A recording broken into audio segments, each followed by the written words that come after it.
ህወሓት በቀጣይ ሳምንታት በወልቃይት ውጊያ ሊከፍት መሆኑ ተሰማ የሚሉ ዘገባዎች እየተሰራጩ ነው።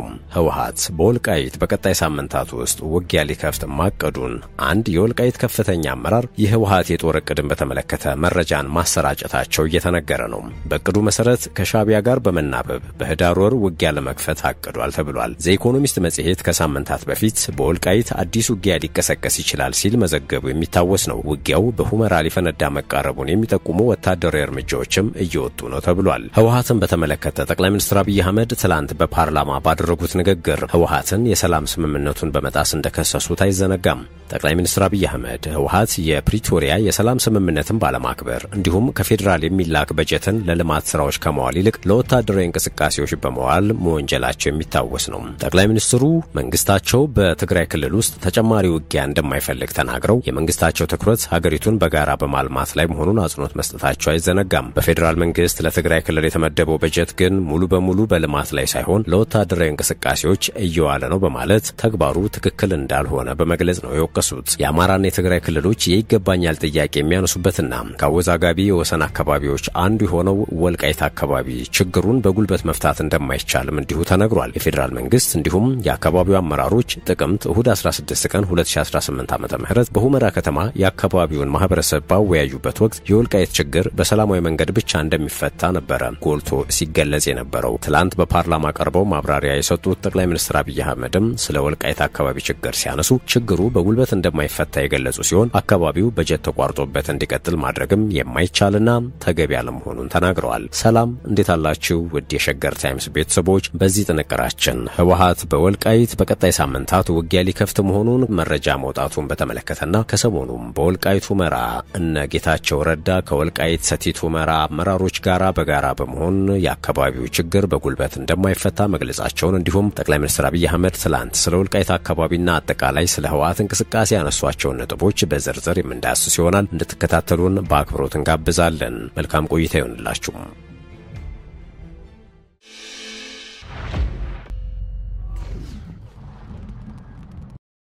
እሁድ ጥቅምት 16 በወልቃይት አቶ ጌታቸው ረዳና ከፍተኛ ሌሎች የፌዴራልና የአካባቢው ባለስልጣናት በተገኙበት በተደረገ ውይይት የወልቃይት ችግር በጉልበት የማይፈታ መሆኑ ተገልጾ ነበር። ሆኖም ግን አሁን በተሰማ መረጃ ህወሓት በቀጣይ ሳምንታት በወልቃይት ውጊያ ሊከፍት መሆኑን የተሰማው። በእርግጥ በወቅቱ አቶ ጌታቸው ረዳ ህወሓትን በችግር ፈጣሪነት መውቀሳቸው አይዘነጋም። አሁን ታዲያ ህወሓት በወልቃይት በቀጣይ ሳምንታት ውስጥ ጦርነት ይከፍታል በሚል አንድ የወልቃይት ከፍተኛ አመራር የህወሓትን የጦርነት ዕቅድን በተመለከተ መረጃን ማሰራጨታቸውን የተነገረው። በዕቅዱ መሰረት ከሻዕቢያ ጋር በመናበብ በህዳር ወር ውጊያ ለመክፈት አቅዷል የተባለው የወልቃይት ጠገዴ ዞን የሚሊሻ ጽሕፈት ቤት ኃላፊ የሆኑት አቶ ክብረ አብ በማህበራዊ ገጻቸው ባሰራጩት አጭር መረጃ በቀጣይ ሳምንታት ጦርነት ለመክፈት ዝግጅት እንዳለ መረጃው ደርሶናል ብለዋል።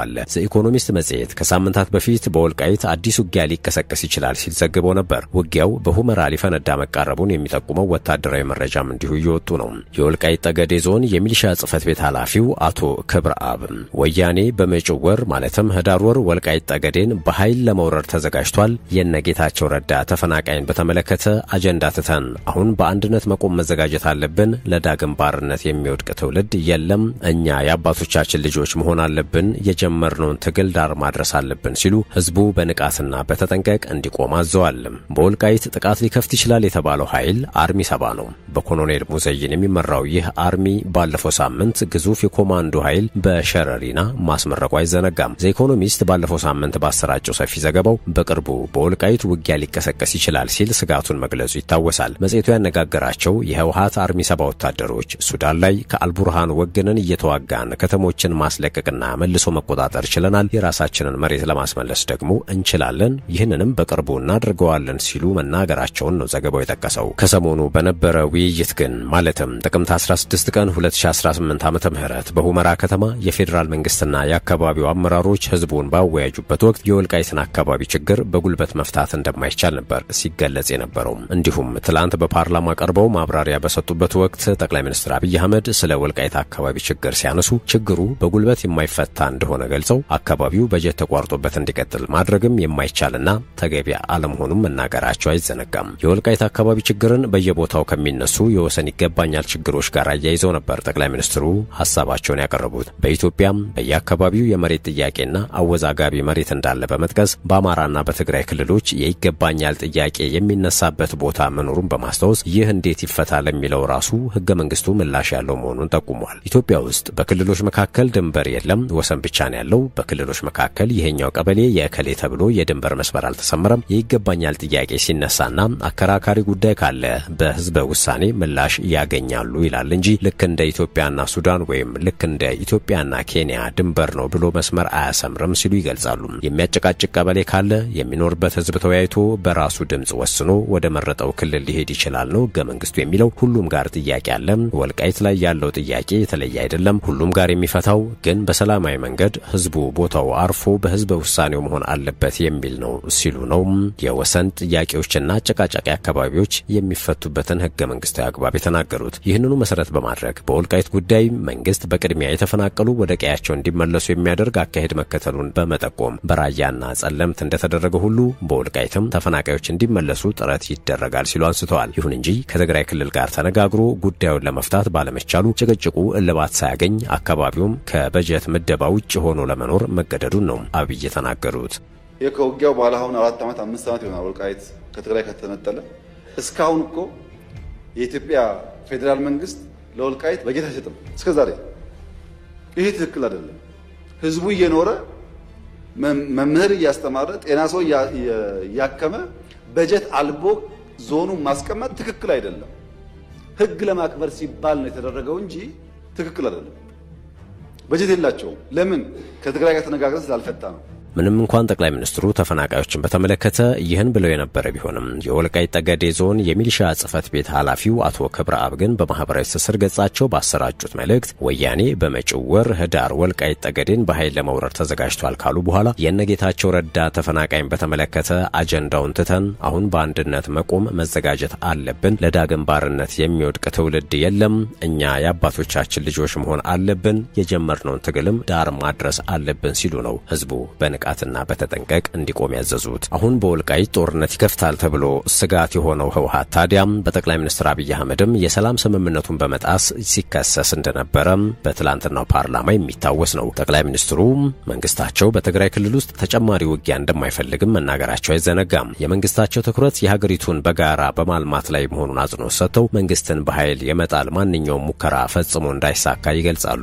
አያይዘውም በትግራይ ዘላቂ ሰላም ሊመጣ የሚችለው ትጥቅ በመፍታት በሪፎርምና በተበበር ብቻ ነው ብለዋል። ይህም የመንግስታቸው አቋም እንደሆነም በድጋሚ ግልጽ አድርገዋል። በፌደራል መንግስት ለትግራይ ክልል የተመደበው በጀት ሙሉ በሙሉ በልማት ላይ ሳይሆን ለወታደራዊ እንቅስቃሴዎች እየዋለ እንደሆነ በመግለጽ ይህም ትክክል አይደለም ነው ያሉት። ትግራይ ልማት እንደሚያስፈልጋትና ለዚህም በሰላማዊ መንገድ መስራት እንዳለባትም አጽንኦት ሰጥተዋል። በተጨማሪም የፕሪቶሪያው ሰላም ስምምነት የህወሓትን ህገወጥ ክልላዊ ምክር ቤትና አስተዳደር እንዲፈርስ የሚያካትት እንደነበር አስታውሰው እነዚህም በህገወጥ ምርጫ የተቋቋሙ መሆናቸውን በመግለጽ በሰላም ስምምነቱ መሰረት ሁሉንም የፖለቲካ ተዋናዮች ያካተተ ጊዜያዊ አስተዳደር እንዲቋቋም ጥሪ መደረጉን ነው ጠቅላይ ሚኒስትር አብይ አህመድ የገለጹት። እኛ አሉ የፌደራል መንግስቱን ማለታቸው ነው። እኛ ምንም አንፈልግም አልን፣ እነሱ ግን ጌታቸውን እንፈልጋለን አሉ። ያኔ እሺ ያልን፣ ከዚያም አባረሩት።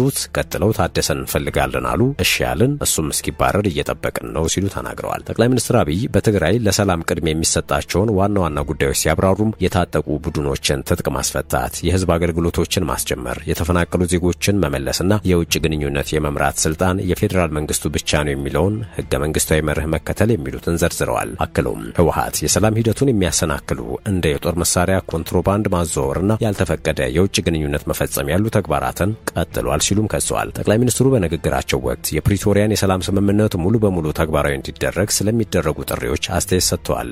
ስምምነቱ ተግባራዊ እንዲሆን በከፍተኛ ድምጽ የሚጠይቁ አካላት አንዳንዶቹ የድርድሩ ሂደት አካል አልነበሩም ሲሉም ተናግረዋል። ፕሪቶሪያን የተደራደርነው ከጀነራል ጻድቃን ጌታቸው ረዳና አሰፋ ብርሃ ጋር ነው። ዋነኞቹ ተደራዳሪዎች እነዚህ ናቸው ያሉት ጠቅላይ ሚኒስትር አብይ እነሱን ስንጠይቃቸው ያሉኝ ነገር አለ። ነገር ግን በቦታው ያልነበሩትን ፕሪቶሪያን የማያውቁት ሰዎች ፕሪቶሪያን እናስከብራለን ይላሉ። የወለደችው እያለች የታቀፈችው እናት ልሆን አለች እሱ ነው ሲሉ ነው በተረት አስታከው የገለጹት። ፕሪቶሪያ ሲባል ግራ እየገባ ይመጣ።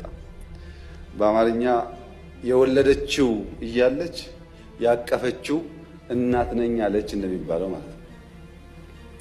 ፕሪቶሪያ ተደራደርነው ከጀነራል ጻድቃን ጋር ነው፣ ከጌታቸው ረዳ ጋር ነው፣ ከአሰፋ ብርሃ ጋር ነው። እነሱ ሲጠይቃቸው ያሉኝ ነገር አለ። በስፍራው ያልነበሩ ሰዎች አንዳንዶች ፕሪቶሪያን የማያውቁ ሰዎች ደግሞ ፕሪቶሪያን እናስከብር ይላሉ። እና የወለደችው እያለች የታቀፈችው እናት ልሆናለች የሚለው ነገር እሱ ቀጥል አድርገውም ፕሪቶሪያ ስምምነቱ አንደኛ ህወሓት ህጋዊ ምርጫ አላደረገም፣ ህገ መንግስቱን ጥሶ ነው ያካሄደው፣ ያን የጨበራ ምርጫ ይሰርዝ፣ ሁለተኛ በዚያ ምርጫ የተቋቋመው መንግስት ይፍረስ፣ ምክር ቤቱ ይበተን፣ ህጋዊ ምክር ቤት አይደለም፣ ሶስተኛ ከሁሉ የተውጣጣ መንግስት ይመረጥ፣ የታጠቀ ትጥቁን ይፈታል እንጂ መሳሪያ መደበቅ አልተስማማንም፣ ማሰልጠን ማስመረቅ አልተስማማንም ሲሉ አክለዋል። ጠቅላይ ሚኒስትር አብይ ስለ ህወሓት ህጋዊ ሰውነት ሲናገሩ ቡድኑ በኢትዮጵያ ብሔራዊ ምርጫ ቦርድ እንደገና በመመዝገብ ህጋዊነቱን መመለስ እንደሚችል ገልጸዋል። አያይዘውም ህወሓት በዋነኛነት የሚጠበቅበት የምርጫ ቦርድን ማክበር፣ ህገ መንግስቱን ማክበርና ህጋዊ ፓርቲ ለመሆን ጉባኤ ማካሄድ ነው ብለዋል። ይህ ደግሞ አስቸጋሪ አይደለም ሲሉም ነው ያከሉት። ከዚህ በፊት የምርጫ ቦርድ ህወሓት ደረጃውን ለማሟላት ቦርዱ ያዘዘውን የማስተካከያ እርምጃዎች በ6 ወራት ውስጥ ጠቅላላ ጉባኤ ማካሄድን ጨምሮ ተግባራዊ ማድረግ ባለመቻሉ በግንቦት ወር 2017 ዓ.ም የፓርቲው ህጋዊ ሰውነት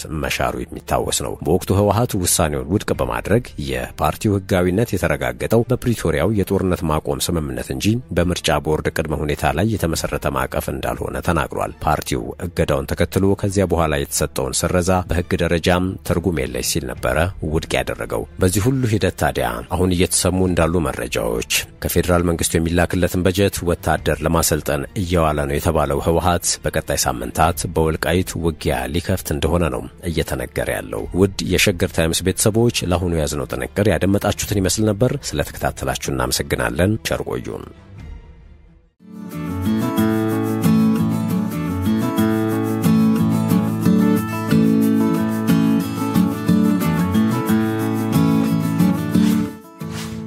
ሸገር ታይምስ ሚዲያን ሰብስክራይብ በማድረግና ደወሉን በመጫን ይከተሉን።